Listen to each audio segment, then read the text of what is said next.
Mes chers compatriotes, je suis heureux de pouvoir m'adresser à vous ici, sur cette terre de Guadeloupe, avec laquelle j'ai tissé au fil du temps un lien particulier, puisque derrière ces années, je suis venu à plusieurs reprises à votre rencontre, comme ministre, comme candidat à l'élection présidentielle, et aujourd'hui, comme chef de l'État. On peut sans doute trouver dans le cadre de la démocratie à tel ou tel des élus, bien sûr à moi, beaucoup de défauts. L'inconstance n'est pas le défaut spontané qui s'exprime de ma personnalité. Mon attachement à la Guadeloupe est fort, comme l'est votre attachement à l'égard de notre République. Vous m'avez toujours accueilli avec chaleur, avec amitié et en étant toujours exigeant. À chaque fois,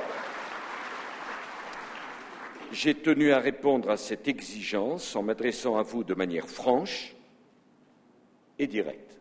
Sans franchise, sans langage direct, il n'y a pas de respect. Et on fait comme ça entre amis. Et c'est comme cela qu'on pourra décliner ces belles notions de responsabilité et de confiance. Je ne suis pas venu vous faire un grand discours émaillé d'annonces, parce que j'ai entendu la demande qui a été présentée. Les Guadeloupéens veulent assumer leurs responsabilités, veulent réfléchir par eux-mêmes. Quel serait donc le sens des États généraux si je venais les conclure avant même qu'ils n'aient été conclus par les Guadeloupéens eux-mêmes? Je suis venu donc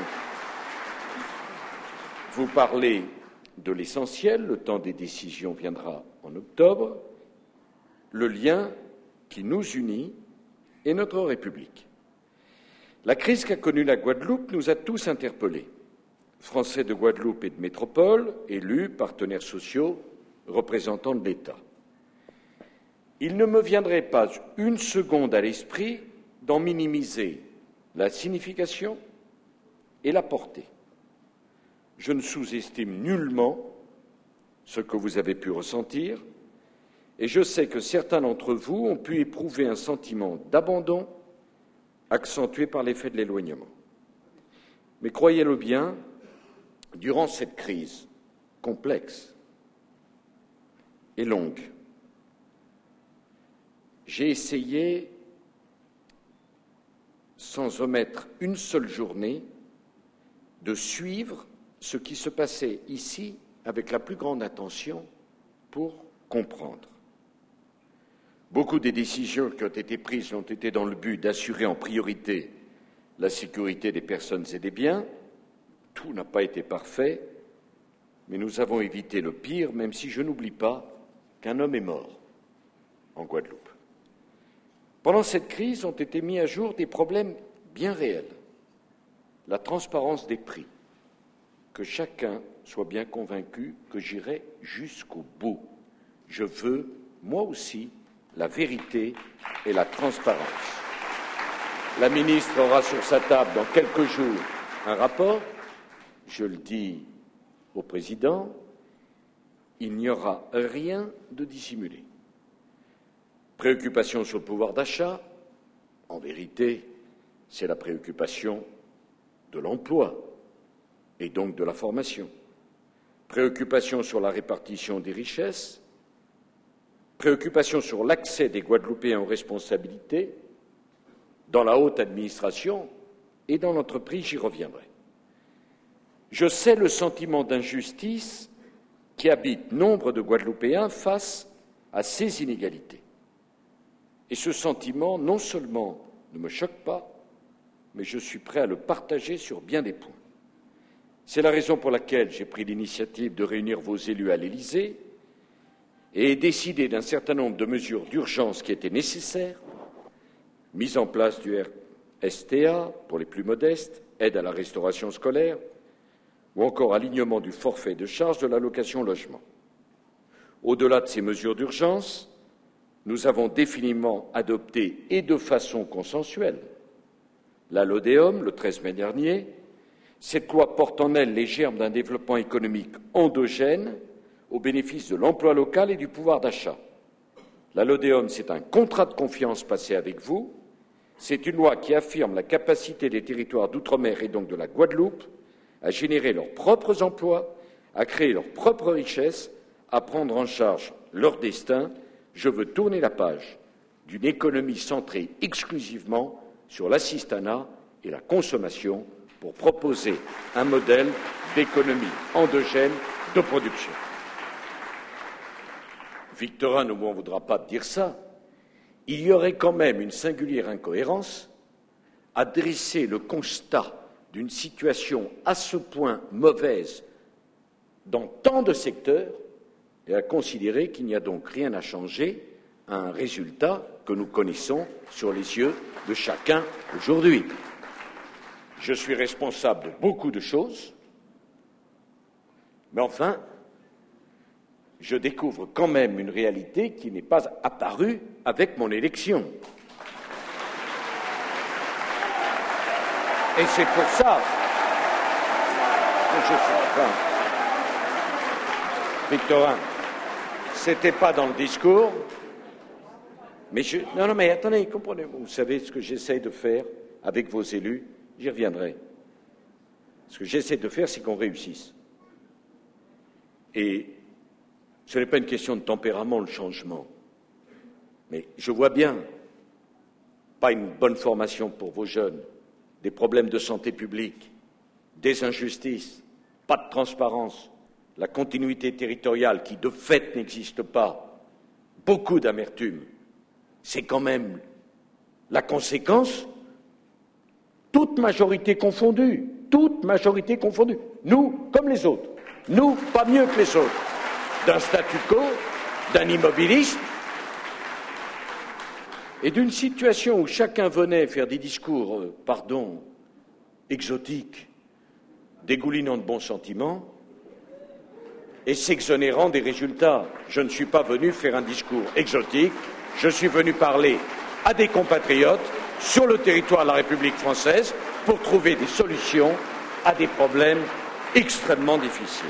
Alors, on a mis en place de nouveaux outils. Je pense aux zones franches globales d'activité que j'avais promises, et je me souviens très bien, on en avait parlé, et d'ailleurs, il y avait une grande ouverture de votre part, ici Guadeloupéen, sur la zone franche globale d'activité, parce que là aussi, il y avait une incohérence. Il existait des zones franches, mais sur des mini-territoires, alors que la Guadeloupe est déjà un petit territoire. Donc on avait, à l'intérieur d'un territoire qui n'arrivait pas, la Guadeloupe, à développer un projet économique endogène, des sous-territoires qu'on mettait en quelque sorte sous cloche, en expliquant aux entreprises qui s'y installaient qu'on pouvait investir dans tous les domaines. Naturellement, ça ne se faisait pas. J'ai préféré une zone franche globale qui s'adressait à la totalité de la Guadeloupe, pour peu qu'on choisisse quelques secteurs prioritaires pour investir massivement. Je sais bien qu'il y a le problème de la double insularité, mais la question de la pauvreté, de l'injustice, de la formation, du chômage, c'est toute la Guadeloupe qui est, bien sûr, concernée avec cela. J'ai proposé, en pleine crise, à vos élus qui l'ont accepté avec courage, et je les en remercie, moi, d'organiser la plus grande consultation jamais réalisée par un gouvernement sur l'avenir de l'outre-mer.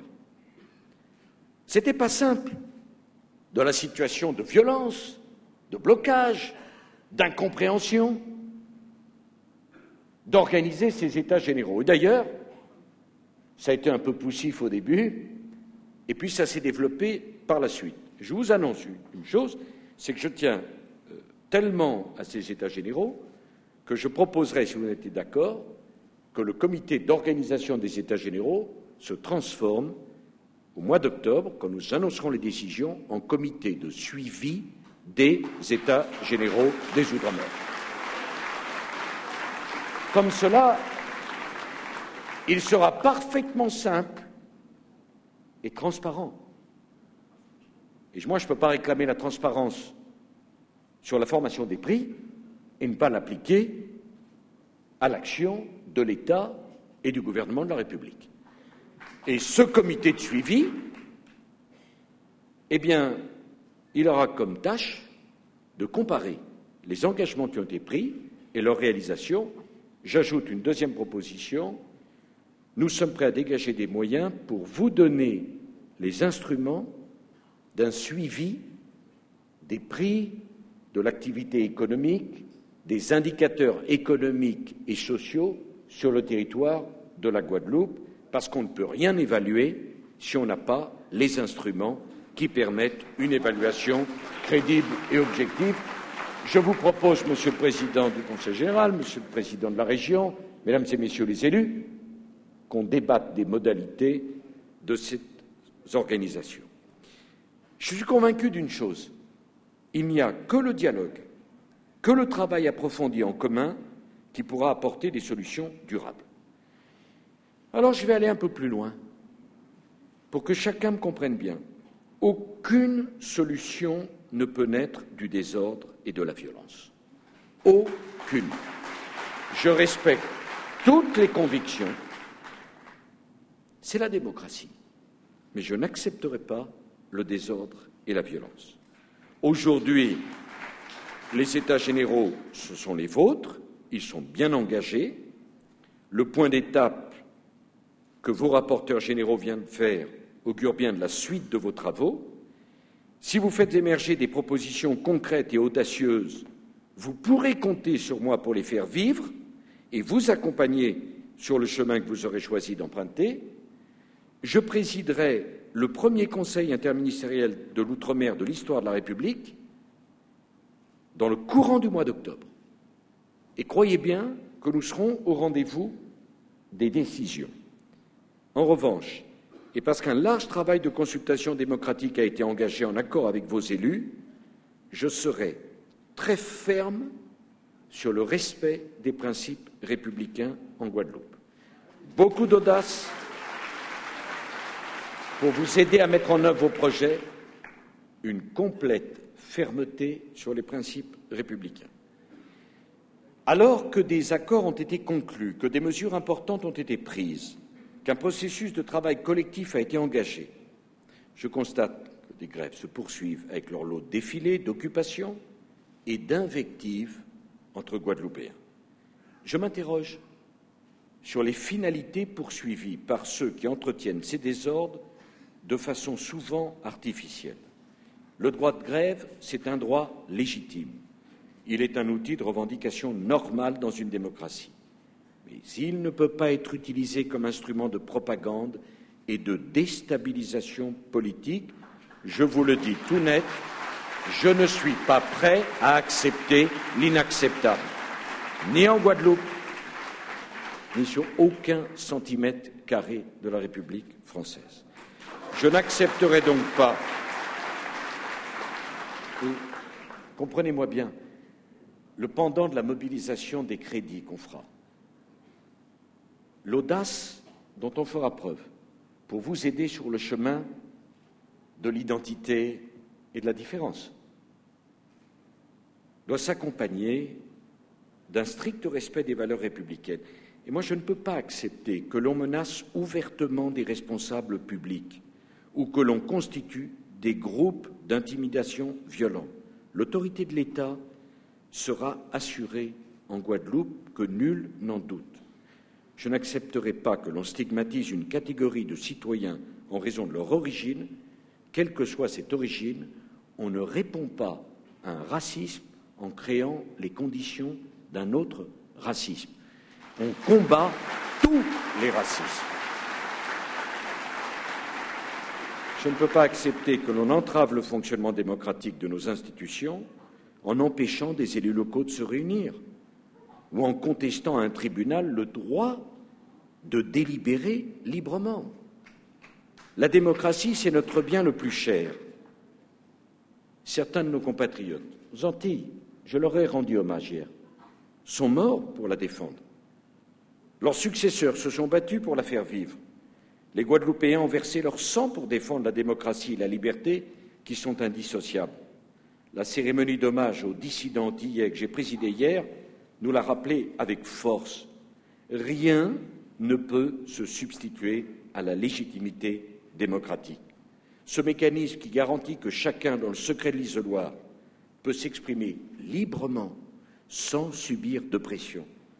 Ce mécanisme qui garantit que tous les citoyens puissent faire entendre leur voix, y compris la majorité silencieuse, qui ne manifeste pas. Aujourd'hui, je sais combien l'atmosphère est encore lourde dans l'archipel. Je suis lucide. Les Guadeloupéens, je le sais, ont encore du mal à se parler entre eux, à force de rendre l'autre toujours responsable de tous les maux. La méfiance et le ressentiment se sont installés un peu partout. Cet autre, si commode à désigner comme bouc émissaire, le voisin, le patron, le Français de l'Hexagone, l'élu, le représentant de l'État, l'immigré, est-ce que c'est de cette société dont vous voulez? Moi, je n'en veux pas. Est-ce que dans un monde replié sur lui-même, on pourra élever nos enfants? Je ne le pense pas. Je crois bien connaître les Guadeloupéens. Je vous sais profondément attaché à la démocratie et à la liberté. Cette démocratie et cette liberté qui paraissent si naturelles, mais qui manquent si cruellement quand elles viennent, démocratie et liberté, à être entravées. Je suis certain que les Guadeloupéens veulent une société dans laquelle on est libre d'avoir des opinions et de penser différemment sans avoir peur pour soi, pour sa famille ou pour ses biens. Enfin, nous sommes au XXIe siècle. Une société dans laquelle on doit être solidaire et se rassembler pour relever les défis communs. Alors, vous savez, il est très aisé de dénoncer, de combattre et de détruire. Il est bien plus difficile de proposer, d'agir et de construire. Proposer, agir, construire, ça demande de l'imagination, et les États généraux, vous en faites preuve, de la ténacité, de l'humilité. Je sais bien qu'au début du processus, monsieur le bâtonnier, il y a beaucoup de gens, madame, qui doutaient et qui se disaient, allez, encore une fois, on va nous demander notre avis, puis ils n'en feront rien. Bien sûr que c'est ce que pensaient un certain nombre. Et bien sûr que moi-même, je me suis interrogé pour savoir quel était le bon moment pour venir en Guadeloupe. Est-ce que vous croyez que c'est si facile?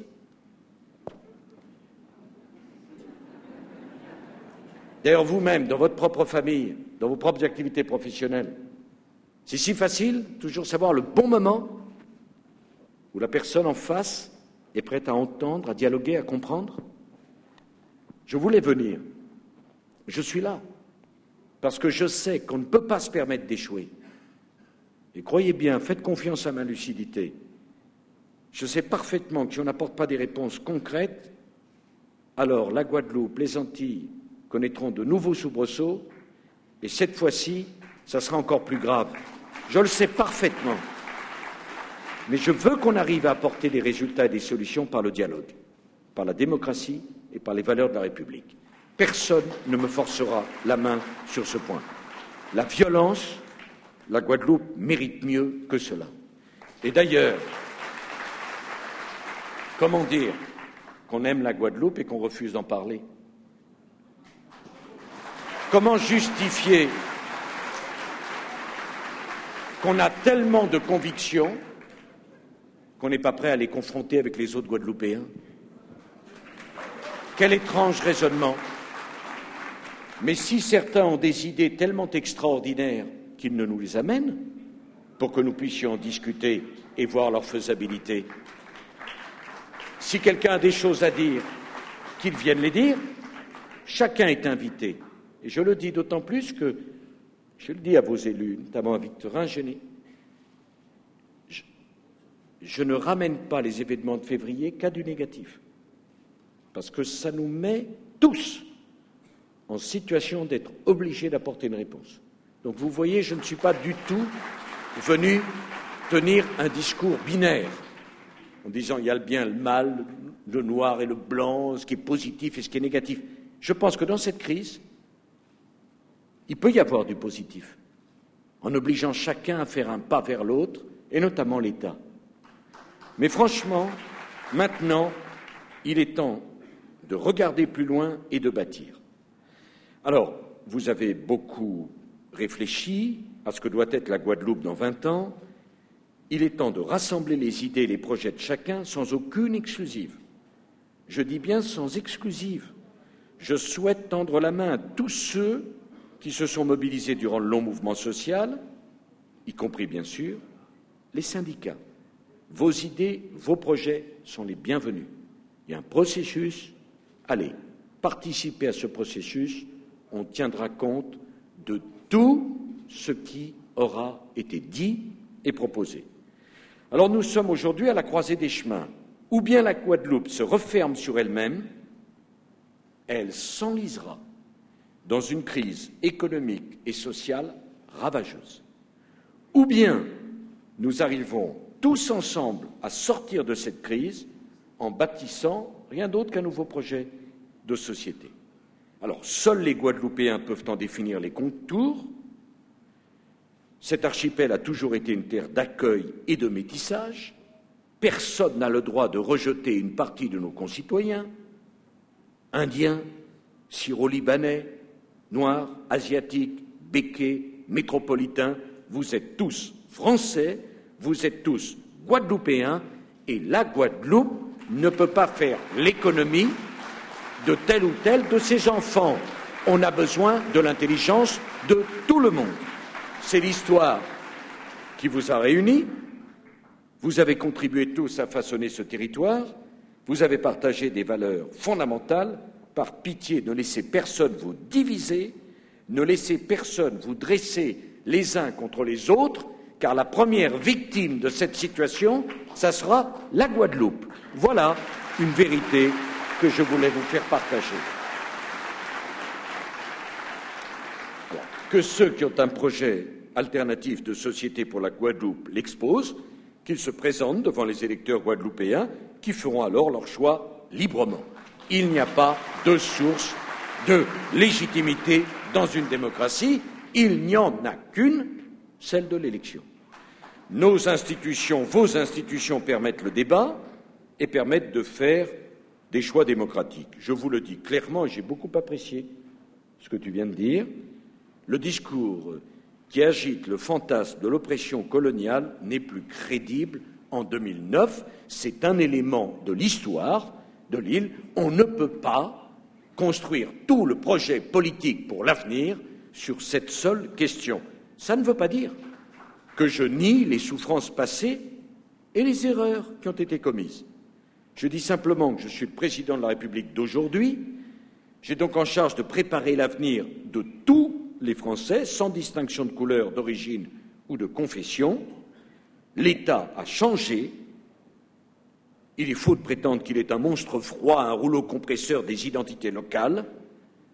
Et ce discours est chaque jour contredit par la politique menée par les gouvernements successifs, même si on n'a pas encore trouvé l'équilibre exact entre égalité et singularité.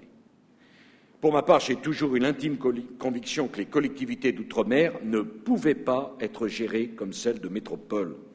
À ceux qui souhaitent que leur territoire dispose de davantage d'autonomie, ma réponse n'a jamais varié. Je suis ouvert à toute demande d'évolution qui serait formulée par vos élus, et quels que soient les souhaits d'évolution qui pourraient être exprimés, il est en tout cas clair que rien ne se fera sans le consentement de la majorité des Guadeloupéens. La Martinique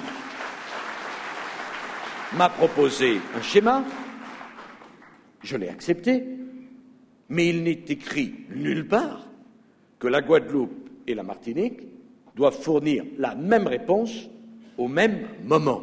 Vous avez besoin d'en discuter entre vous pendant 18 mois. Il va de soi que c'est mon devoir que d'accepter ce délai pour voir, je l'espère, émerger un consensus entre vous tous, parce que de toute manière, mes chers amis, mes chers compatriotes, s'il n'y a pas de consensus, ça sera l'échec. Donc ça ne sert à rien de penser qu'on peut forcer la main alors qu'on ne changera les choses que par le consensus. J'ajoute qu'en tant que président de la République, garant de l'unité nationale, je ne conçois une éventuelle évolution statutaire que dans le cadre de notre République. Les articles 73 et 74, Monsieur le bâtonnier, sont très souples. Ils permettent d'envisager divers degrés d'autonomie, ainsi qu'une organisation politique adaptée au concept insulaire. Je pense bien sûr à la collectivité unique. S'il doit y avoir une évolution institutionnelle, ça sera votre choix.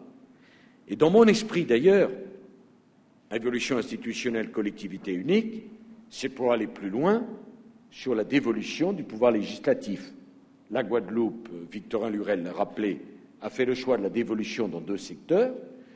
Je suis de ceux qui pensent, c'est un avis personnel, vous en ferez ce que vous voulez, mais qu'il est bien malheureux de condamner les Antilles à la même application de la loi montagne que celle qui est en cours pour les Alpes ou pour les Pyrénées.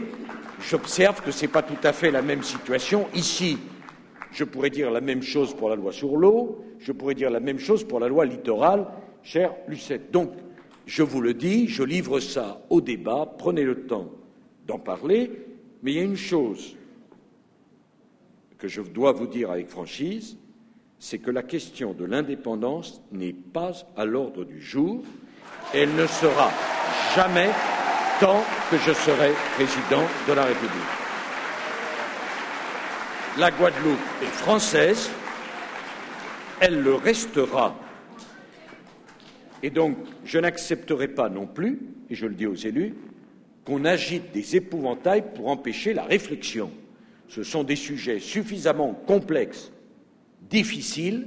Ce n'est pas la peine de dire que si on va dans un sens d'autonomie, on abandonne la France ou la France vous abandonne.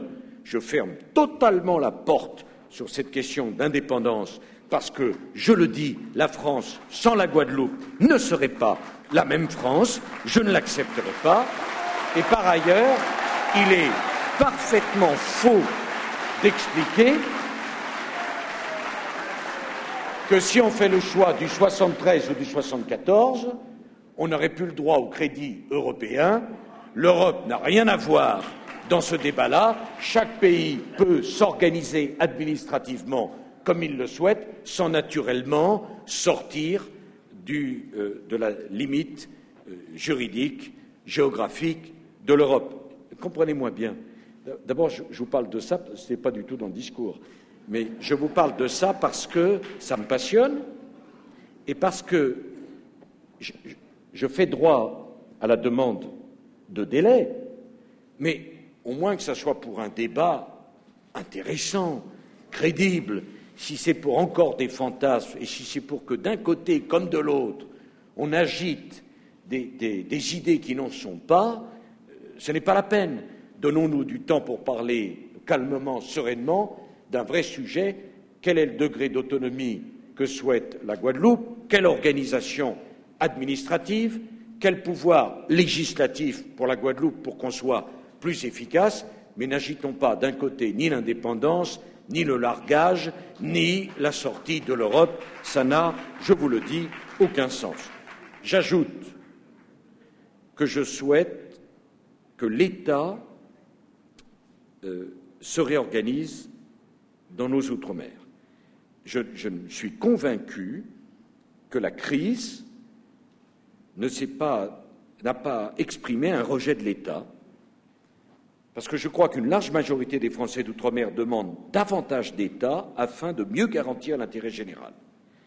Un État qui soit un meilleur régulateur, qui assume pleinement et de façon juste ses missions régaliennes.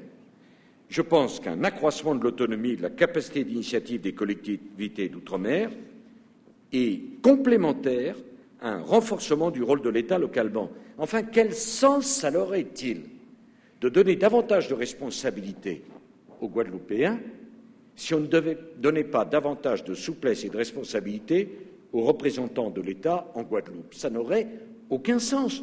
On déséquilibre le système. Plus de responsabilités pour la Guadeloupe, plus de pouvoir et de fongibilité pour le représentant de l'État en Guadeloupe.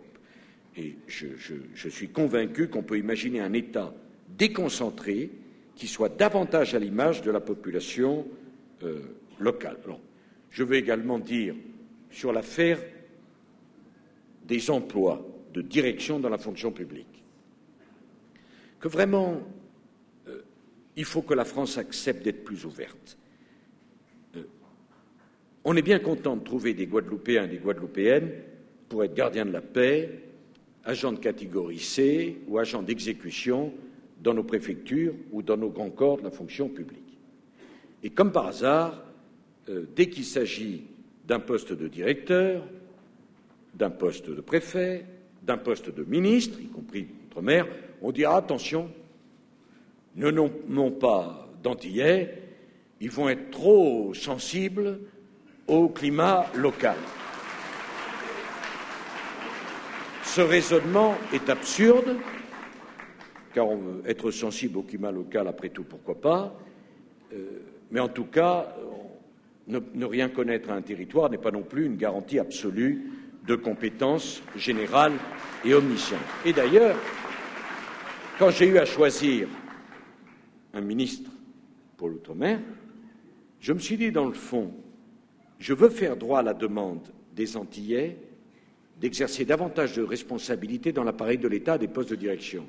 Et moi qui ai à choisir un ministre, je vais donc aller choisir quelqu'un qui ne serait pas de l'outre-mer.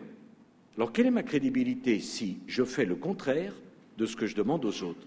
Et c'est la raison pour laquelle je suis très heureux d'avoir une Guadeloupéenne à la tête du secrétariat d'État au département d'outre-mer. Et Victorin, et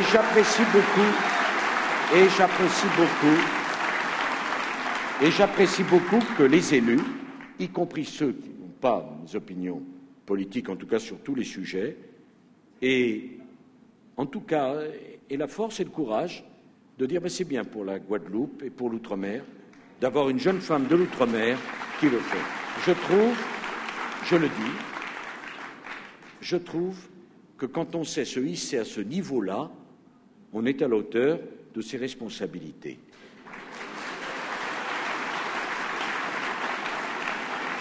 Et pour que les choses soient très claires, dans le cas inverse, on n'est pas à la hauteur de ses responsabilités, naturellement. Alors, nous aurons le temps de parler de tout cela, mais naturellement, la question d'organisation institutionnelle est loin d'être la seule, bien sûr. Et je n'ai pas voulu en faire un tabou, parce que faire un tabou d'une question, c'est s'empêcher de se donner les moyens de le résoudre. Mais naturellement, on peut prendre toutes les organisations administratives que l'on veut, c'est pas ça qui va donner du travail, et c'est pas ça qui va permettre d'améliorer le quotidien immédiat des Guadeloupéens. Alors, vous avez tracé beaucoup de pistes intéressantes dans le cadre des travaux dialogue social et insertion, l'idée de la professionnalisation de la médiation sociale. Écoutez, on ne peut pas continuer avec un climat social aussi tendu, et je ne fais pas référence à la crise de février. Il faut qu'en Guadeloupe, vous appreniez à dialoguer, à faire des compromis. Enfin, l'image de la Guadeloupe, qui vit tellement du tourisme, pourra-t-elle supporter longtemps une opposition si violente? Il ne s'agit pas de dire qui est coupable, pourquoi, peu importe, tournons-nous vers l'avenir. Apprenons à dialoguer. Apprenons à trouver un moyen de résoudre les conflits par le compromis. C'est quand même quelque chose qui n'est pas impossible sur le territoire comme le vôtre, où les gens sont très attachés à leur terre, où vous êtes condamnés dans cette Caraïbe à compter sur vos propres forces. Et ce n'est pas du mois de février dernier qu'on a du mal à porter la résolution des conflits. Il faut qu'on professionnalise le dialogue social, d'une manière ou d'une autre. Il y a un certain nombre de propositions qui ont été faites, l'idée du développement d'un pôle d'excellence en matière sportive.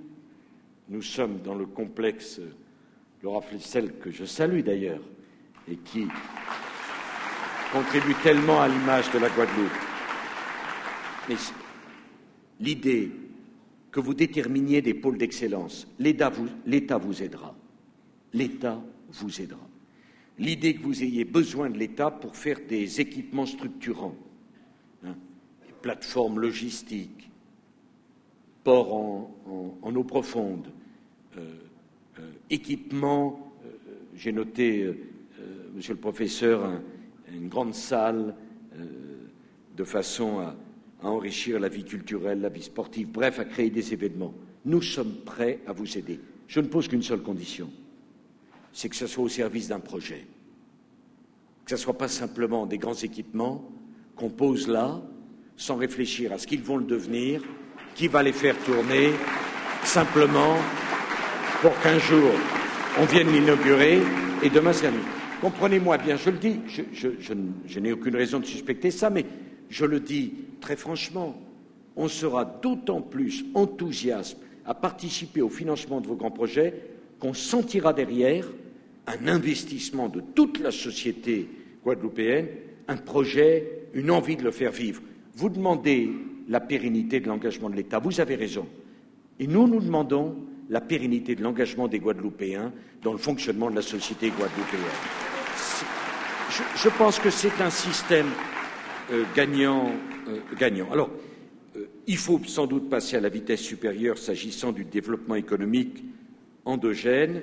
J'en ai fait l'un des axes de ma campagne. Mais enfin, qui peut comprendre que malgré ces centaines de kilomètres de côte, 50% du poisson consommé aux Antilles soit importé d'Amérique du Sud ou d'Asie? Qui peut comprendre cela? Est-ce raisonnable?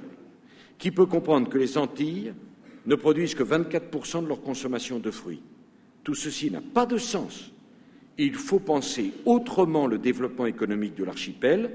Il y a le tourisme, la canne à sucre, la banane, mais la Guadeloupe possède en elle 1000 autres richesses pour envisager son avenir. Je veux d'ailleurs dire que je ne crois pas au développement du tourisme dans une économie qui abandonnerait la production. Ce n'est pas le tourisme ou la production, c'est le tourisme et la production. Il n'y aura pas, je pense notamment à l'intérieur de l'île, de tourisme vert s'il n'y a pas un secteur de l'agriculture et de l'élevage prospère et dynamique. Alors, je le dis aussi, chacun d'entre nous doit se remettre en cause. M'adressant au monde économique et agricole, il y a une réflexion à mener autour de la structuration des filières agricoles afin de mieux valoriser l'extraordinaire patrimoine dont vous disposez. L'une des pistes, c'est peut-être de conduire les producteurs à se réunir par catégorie de produits pour pouvoir négocier de meilleurs prix auprès de leurs fournisseurs et peut-être engager des investissements en commun. Un producteur n'a pas la possibilité de financer seul une chambre froide, un abattoir. Si on met les producteurs ensemble par catégorie de produits, on pourra acheter les semences et les engrais moins chers. Il y a un effort de restructuration de la filière qui est absolument indispensable. Et d'ailleurs, c'est la seule façon de mettre un terme au déséquilibre entre la production et la distribution. C'est la distribution, ils sont organisés, la production, ils sont désorganisés. Il ne peut pas y avoir un dialogue entre un secteur désorganisé et un secteur organisé.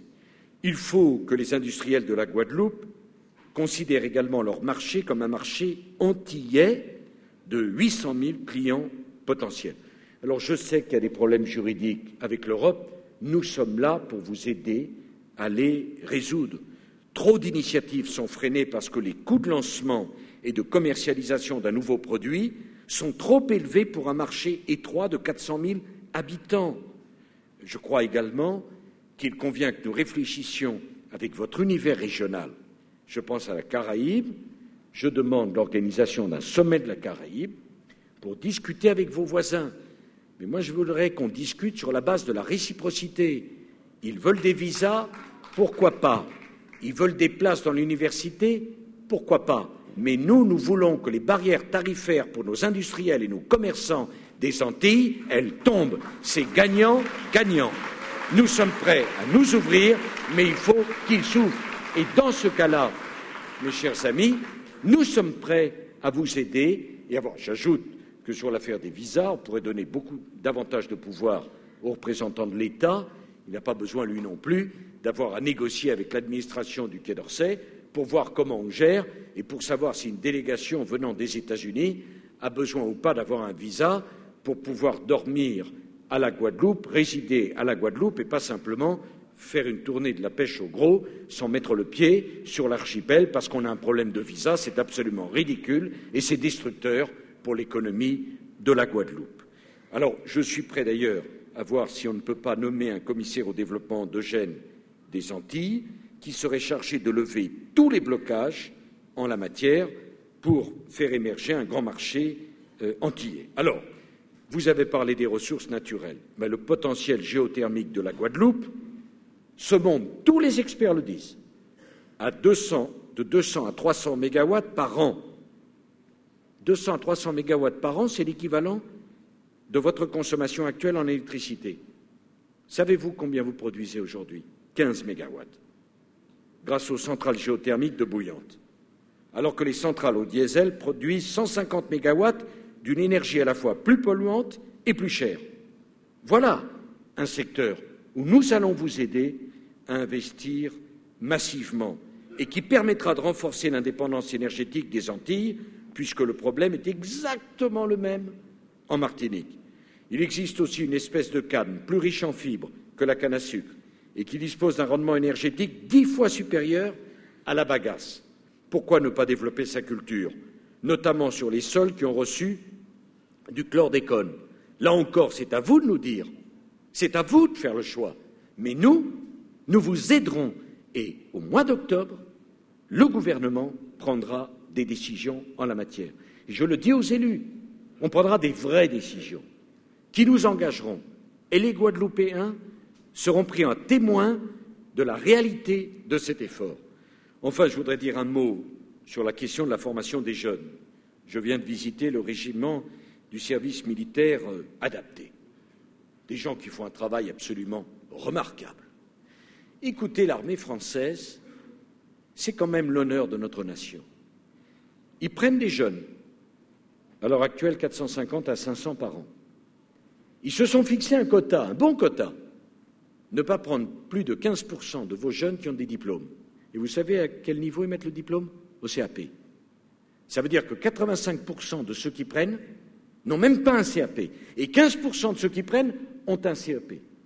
Ils les prennent pendant 1 an, ils les encadrent, ils les forment. Je regardais les chiffres de l'année dernière.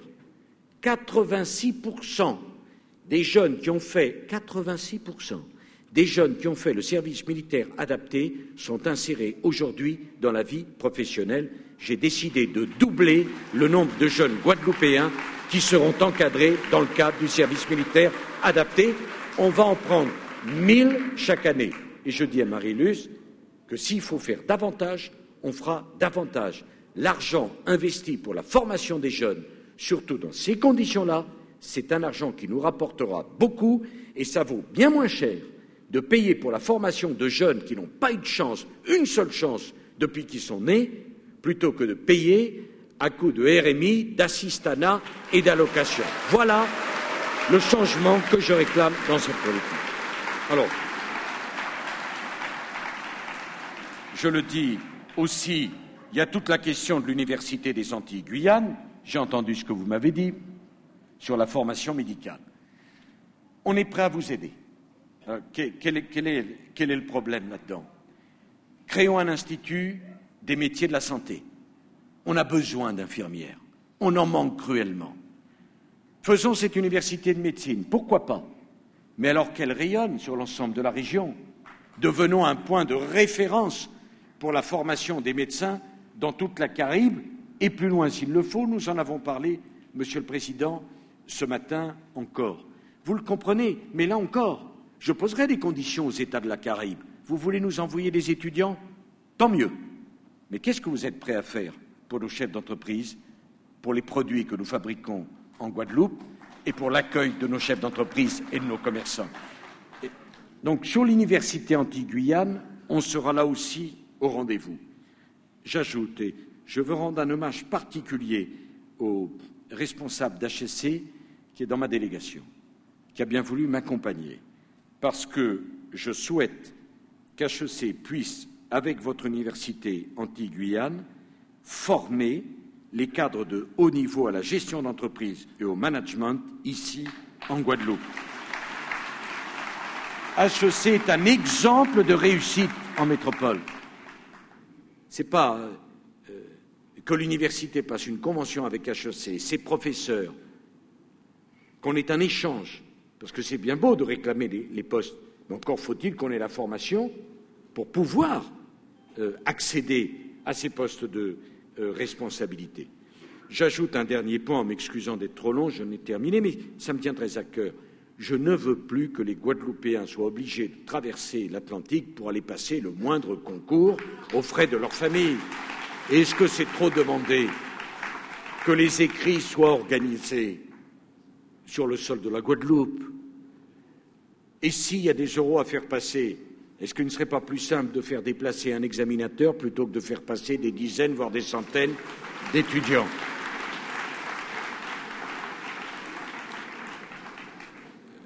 Le problème de la formation des jeunes outre-mer sera une priorité absolue des décisions que nous prendrons en octobre.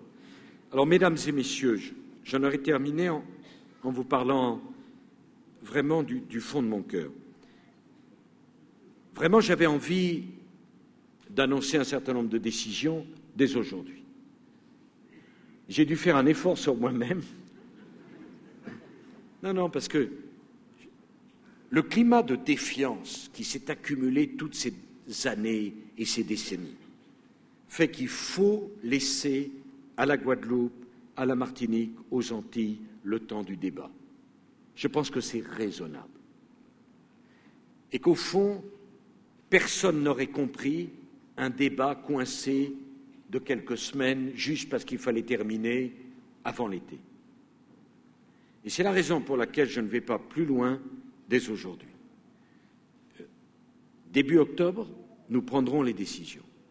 Elles seront très fortes parce que nous n'avons pas le droit à l'échec.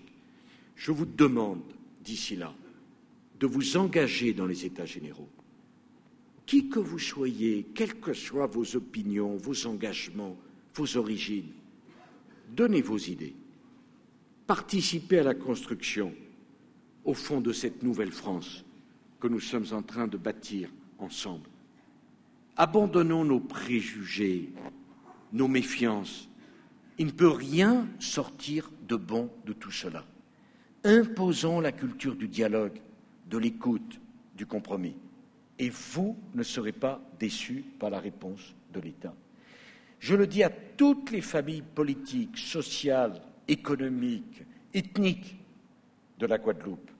L'État, et moi au premier rang, veut parler honnêtement avec chacun d'entre vous, sans aucune arrière-pensée, simplement parce que la réussite de notre processus sera la réussite de tout le monde.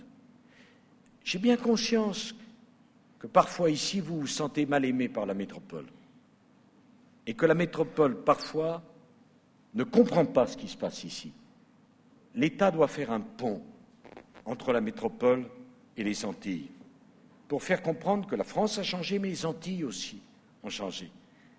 C'est amusant parce que un journaliste me demandait « Oh là là, mais alors, pourquoi vous n'avez pas serré plus de mains dans les rues ?» Mais qu'est-ce qu'on attend de moi? Que j'aille au carnaval? Est-ce que vous ne croyez pas que depuis des décennies, des mains, vous en aviez vu serrées? Et plusieurs? Vous savez, je sais le faire aussi, c'est pas le plus difficile. Mais c'est pas ça qui crée une formation, qui donne un emploi, qui apporte une réponse au malaise social, au malaise culturel, au malaise politique. Vous savez d'où il vient le malaise des Outre-mer?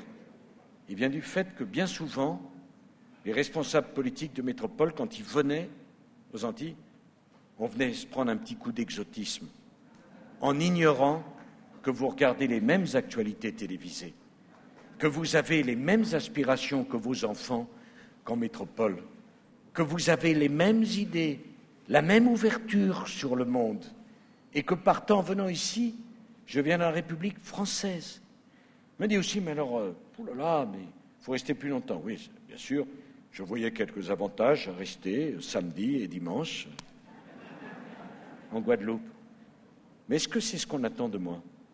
On attend de moi des résultats, des prises de décision, du courage, de l'imagination, de l'audace, la capacité à parler avec vos élus, quel que soit leur engagement politique, et la capacité surtout à transcender ces années, ces décennies de méfiance accumulée et parfois d'humiliation en une énergie positive pour qu'ensemble, on ait un nouvel avenir pour les Antilles françaises.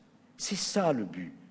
J'ai dit hier en Martinique que je m'étais fixé un défi, celui qu'on essaie de réussir ensemble.